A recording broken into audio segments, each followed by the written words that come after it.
महाराष्ट्रातील सर्व सन्माननीय अभियोक्ते, पोलीस तपासी अधिकारी आणि वकील बंधू आणि भगिनींनो नमस्कार. मी CY पाटील, अतिरिक्त सरकारी अभियोक्ता पनवेल. पंचनामा भाग 2 यात आपण आज पाहणार आहोत पुरावा कायदा कलम 27 चा पंचनामा. या विषयाची चर्चा करताना आपण आज पाहणार आहोत की डिस्कव्हरी म्हणजे नेमकं काय, 27 चा पंचनामा कधी करणे अपेक्षित आहे, पंचनाम्यासाठी आरोपी अटकेत असणे गरजेचेच असते का, आरोपीच्या निवेदनात काय असावे लागते, डिस्कव्हरी पंचनाम्यात कोणता मजकूर हा गरजेचा असतो आणि डिस्कव्हरी पंचनाम्यात कोणता मजकूर हा गरजेचा नसतो, आरोपीची सही त्या पंचनाम्यावर घेणं कायद्याने अनिवार्य आहे का, आणि जर पंचनामा शाबित झाला तर त्यामुळे नेमकं आरोपी विरुद्ध कोणतं प्रिझम्पशन येतं, काय शाबित होतं. मित्रांनो, सर्वोच्च न्यायालयाचे विविध न्यायनिवाडे जर आपण बघितले, जसं आपल्या स्क्रीनवर दिसत आहेत की सुरेश बहारी विरुद्ध state of Bihar, state of NCT Delhi versus Sunil, या न्यायनिवाड्यात माननीय सर्वोच्च न्यायालयाने असं म्हटलंय की कलम 27 पुरावा कायदा याचा तर पंचनामा करण्याचीच गरज नाही, पण आपण पोलीस प्रॅक्टिस म्हणून ते पंचनामे करत असतो. आता आपण सुरुवातीला बघूया की डिस्कव्हरी या शब्दाचा अर्थ काय. AIR 1947 प्रिव्ही काउन्सिल पुलुकुरी कोटैया विरुद्ध एम्परर या न्यायनिवाड्यात प्रिव्ही काउन्सिलने डिस्कव्हरी म्हणजे नेमकं काय याचा अर्थ सांगितलेला आहे. त्यांनी म्हटलंय की डिस्कव्हरी म्हणजे तथ्य उघडकीस आणणे. तथ्य उघडकीस आणणे म्हणजे हत्यार काढून देणे.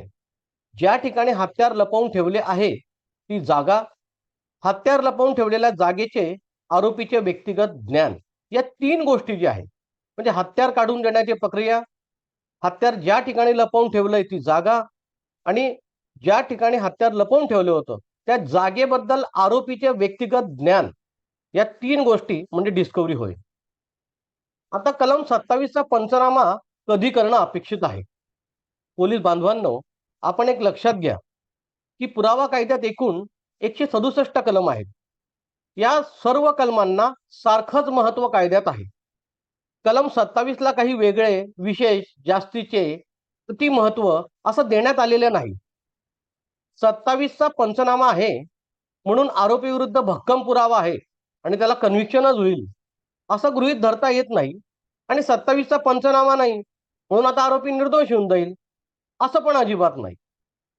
ज्या ठिकाणी खरोखर आरोपी स्वखुशीने निवेदन देत असेल आणि त्यामुळे फक्त एखादी नवीन गोष्ट जी तपासिक अधिकाऱ्याला माहीत नव्हती ती उघडकीस येत असेल, तेव्हाच फक्त कलम 27 पुरावा कायदा याचा पंचनामा करण्याची गरज आहे किंवा त्याचा वापर होण्याची अपेक्षा आहे.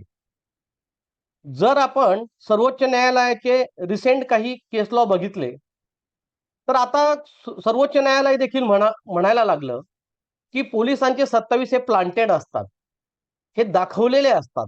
आपल्याकडे जी पद्धत चालू आहे की एखादी वस्तू मिळाली, ती जरी मिळाली असेल सुरुवातीला, तरी ती 27 द्वारे दाखवून देतात. त्या दाखवून दिल्यामुळे केस शाबित होणं तर दूरच, केस निर्दोष या जास्त होत आहेत. म्हणून ज्या ठिकाणी खरोखरच आरोपी निवेदन देतोय आणि जर त्यामुळे काहीतरी डिस्कव्हरी होते, शोध लागतोय, वस्तू जप्त होते, त्याच वेळी 27 चा वापर आपण करा. आता हा 27 चा पंचनामा करताना आरोपी अटकेत असणं गरजेचं असतं का.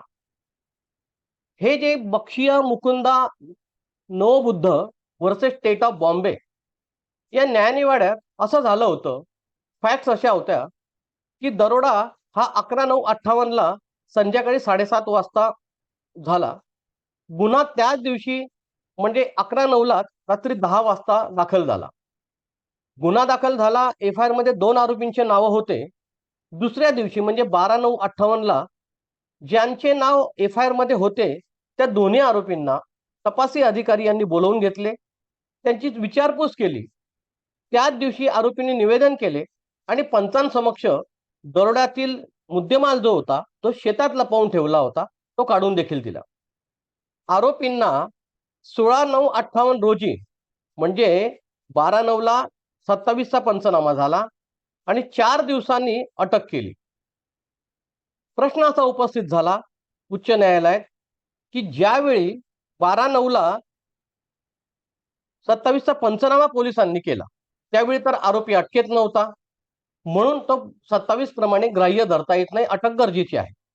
मुंबई उच्च न्यायालयाने असं म्हटलं की 27चा पंचनाम्याची जप्ती आणि निवेदन ही जरी अटकेच्या पूर्वी केलेली आहे, अटकेत नसताना केली आहे, तरी ती कलम 27 मध्ये ग्राह्य आहे. कलम 27 साठी आरोपीच्या अटकेची गरज नसते. आरोपी पोलीस यांच्या समक्ष हजर झाला म्हणजे तो कस्टडीत आहे असं गृहीत धरलं जातं. तसा दुसरा केस लॉ जो मी आपल्या स्क्रीनवर दिसतो आहे, Devman Upadhye, state of UP विरुद्ध देवमान उपाध्ये, हा कॉन्स्टिट्यूशनल 5 जजेसने दिलेला जजमेंट आहे. त्यात देखील हाच व्ह्यू मांडलेला आहे. आता कलम 27च्या आरोपीच्या निवेदनात नेमकं काय असावं? एक गोष्ट आपण लक्षात ठेवली पाहिजे की आरोपी ज्या शब्दात निवेदन देतोय त्याच शब्दात तुम्ही ते नोंदवून घ्या. उदाहरणार्थ की आज दिनांक 1/5/2023 रोजी पोलीस कोठडीतील आरोपी नामे अ ब क याने स्वखुशीने माझ्या व पंचांसमक्ष निवेदन दिले की, आता काय निवेदन दिलं, त्याने काय लिहिणं अपेक्षित आहे की दिनांक 30/4/23 रोजी पनवेल बस स्टँड जवळ अरुण याचा खून ज्या हत्याराने केला होता ते हत्यार मी ज्या ठिकाणी लपवून ठेवले आहे ती जागा दाखवतो आणि ते हत्यार काढून देतो, माझ्यासोबत चला. महत्वाचा पार्ट याच्यात आहे की हत्यार मी ज्या ठिकाणी लपवून ठेवलंय ती जागा दाखवतो आणि हत्यार काढून देतो. तसं लिहिल्यानंतर पंचनाम्यात निवेदन दिल्याची व पूर्ण केल्याची नोंद, तारीख, पंचांची सही व तपासी अधिकारी यांची सही घेणं आवश्यक आहे. सोबतच स्टेशन डायरीला देखील आपण पंच किती वाजता बोलवले, ते किती वाजता दिले आले, आरोपीने निवेदन किती वाजता दिले इत्यादी मजकूर देखील लिहून घेणं अपेक्षित आहे. आता डिस्कव्हरी पंचनाम्यात कोणता मजकूर हा अत्यावश्यक आहे, गरजेचा आहे? आरोपीने जी जागा दाखवली आहे, ज्या ठिकाणी वस्तू लपवून ठेवली होती त्या जागेचे सविस्तर वर्णन अगोदर घ्या. ज्या जागेवरून वस्तू आरोपी तुम्हाला काढून देतो त्या वस्तूचे देखील सविस्तर डिटेल वर्णन घ्या. त्याचप्रमाणे ती वस्तू कशी ठेवली आहे, म्हणजे उभी, आडवी, तिरपी जशी ठेवली असेल तशी तंतोतंत नोंद घेणं अपेक्षित आहे. आणि ज्या जागेवरून वस्तू जप्त करण्यात आली असेल त्या जागेच्या चतुर्सीमा लिहा आणि त्या जागेचा नकाशा काढला तर फारच उत्तम. त्यानंतर जर वस्तू तुम्हाला मिळाली असेल तर ती जागेवर सील करून पंचनाम्यात तसं नमूद करणं गरजेचं आहे. आणि मग निवेदन आणि जप्ती पंचनामा याच्यावर पंचांची आणि तपासी अधिकारी यांची सही असणं अपेक्षित आहे. आता सगळ्यात महत्वाची बाब की आरोपीच्या निवेदनावरून ज्या ठिकाणाहून वस्तू जप्त करण्यात आली आहे ती वस्तू सामान्यपणे कोणाच्याही सहजासहजी नजरेस पडणारी असेल तर मग कलम 27 पुरावा कायद्याखाली तो पंचनामा येत नाही. म्हणजे जर वस्तू जी आरोपीने तुम्हाला माहिती दिली काढून दिली ती जर एखाद्या पब्लिक रोडवर पडली असेल आणि ती 27 मध्ये आपण जर घेतली तर त्याचा 27 मध्ये उपयोग होत नाही. ज्या ठिकाणाहून वस्तू केली आहे ती जागा जी आहे ना ती सर्वांना सहजासहजी ये जा करता येणारी असू शकते, कोणी तिकडे जाऊ येऊ शकतो. पण जर जप्त केलेली वस्तू ही सहजासहजी कोणाच्या नजरेस पडणारी नसेल, ऑर्डिनरीली विजिबल टू अदर्स, तरच त्या 27 मध्ये त्याचा उपयोग असतो. जसं उदाहरणार्थ की पब्लिक रोड आहे त्याच्या बाजूला एका गटारीत एका पिशवीत आरोपीने चाकू लपवून ठेवलाय. आता गटार जरी त्या पब्लिक रोडच्या बाजूला असली तरी गटारीत एकाएकी कोणाचा सहजासहजी लक्ष जात नाही, म्हणून त्या ठिकाणाहून केलेली जी डिस्कव्हरी आहे ती कायद्याने ग्राह्य धरली जाते, असं माननीय सर्वोच्च न्यायालयाने स्टेट ऑफ हिमाचल प्रदेश विरुद्ध जीत सिंग या न्यायनिवाड्यात सांगितलेलं आहे.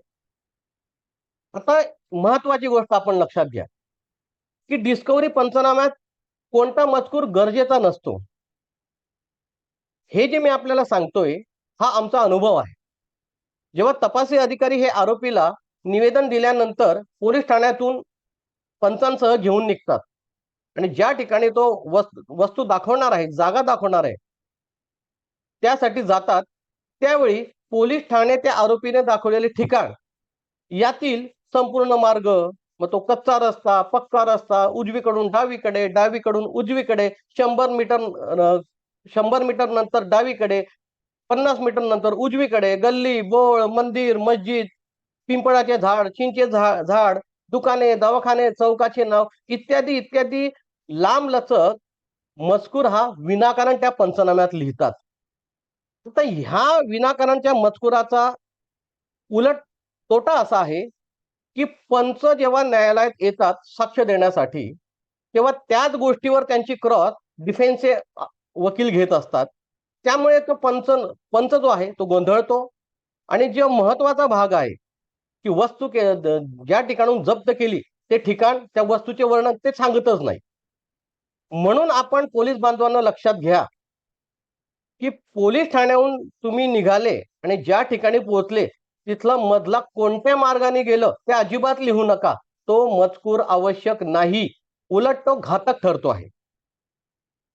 तास 27च्या पंचनाम्यावर आरोपीची सही घेणे कायद्याने अनिवार्य आहे का? स्टेट ऑफ राजस्थान विरुद्ध तेजाराम या सर्वोच्च न्यायालयाच्या न्यायनिवाड्यात माननीय सर्वोच्च न्यायालयाने असं म्हटलंय, की आरोपीची सही निवेदनावर घेतली तरी चालते आणि नाही घेतली तरी काही फरक पडत नाही. आता पंचनामा जर शाबित झाला तर आरोपी विरुद्ध कोणता तर्क प्रिझम्पशन काढला जातो. महत्वाची बाब अशी, की जी वस्तू किंवा जी माहिती मिळाली आहे ती वस्तू ही गुन्ह्यात वापरली गेली असं सिद्ध झालं तरच 27च्या डिस्कव्हरीचा पुरावा वाचला जातो. उदाहरणार्थ, एखादा चाकू जर आरोपीने काढून दिला असेल आणि तो चाकू हाच मर्डर करताना किंवा गुन्हा करताना वापरला गेला आहे असं जर साबित झालं, म्हणजे साक्षीदारांनी सांगितलं की तो चाकू आहे, त्याच्यानंतर त्याच्यावर जर काही रक्ताचे डाग मिळाले आणि ते सीए कडनं मॅच झाले किंवा डॉक्टरने सांगितलं की ह्या चाकूने ही जखम होऊ शकते, तरच 27चा पंचनाम्यात त्या चाकू वाचता येतो, त्याच्या विरुद्धचा पुरावा वाचता येतो.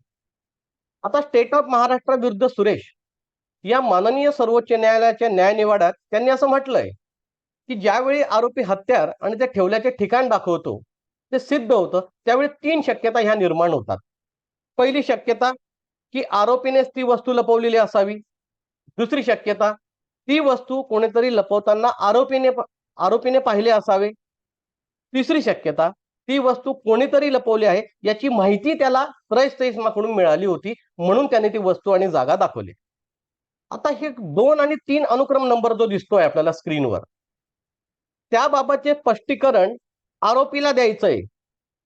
उलट तपासणी साक्षीदारांची घेताना किंवा 313 हा जेव्हा त्याचा न्यायालयात घेतला जातो त्यावेळेला त्याला स्पष्टीकरण द्यायचंय, की वस्तू जी होती ती जागा त्याला कशी माहिती होती. जर त्याने ती स्पष्टीकरण दिलं नाही तर ती वस्तू आरोपीनेच लपवलेली आहे असं गृहीत धरलं जातं आरोपी विरुद्ध. मित्रांनो, अशा प्रकारे हा 27चा पंचनामा आहे. यातल्या ह्या काही मुख्य गोष्टी मी आपल्याला सांगितल्या. आता पंचनाम्याच्या पुढील भागात आपण पुरावा कायदा कलम 27 याचा वापर जो आपण हत्यार जप्तीसाठी करतोय, तर हत्यार जप्ती सोडून अजून कलम 27 पुरावा कायदा कुठे कुठे वापरता येतो ते पुढच्या भागात आपण पाहणार आहोत. नमस्कार, जय हिंद.